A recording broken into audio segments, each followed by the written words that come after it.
మన చిన్నప్పుడు అమ్మ వాళ్ళు మసాలా నూరి చికెన్ కర్రీ చేసేవారు కదా! అదే స్టైల్‌లో ఈరోజు చికెన్ కర్రీ ఎలా చేసుకోవాలో చూసేద్దాం రండి.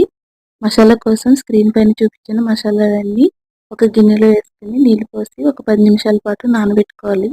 అవి నానేలోపు స్టవ్ పైన ఒక కడాయి పెట్టుకొని ఆయిల్ వేసి వేడైన తర్వాత ఉల్లిపాయ ముక్కలు వేసుకొని రంగు మారేంత వరకు వేపుకోవాలి.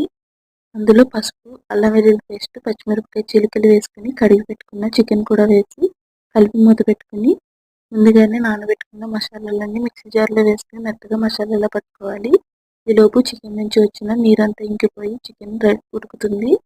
అందులోకి కారం అలానే ముందుగా ప్రిపేర్ చేసుకున్న మసాలా ముద్ద వేసుకొని 2 నిమిషాల పాటు ఉడికించుకున్న తర్వాత రుచికి సరిపడినంత ఉప్పు, అరకప్పు నీళ్లు వేసుకొని చికెన్ బాగా దగ్గరికి అయ్యేంత వరకు ఉడికించుకోవాలి. చివరిలో కొత్తిమీర జల్లుకొని దించేసుకుంటే చికెన్ కర్రీ రెడీ. రెసిపీ నచ్చితే ఛానల్ని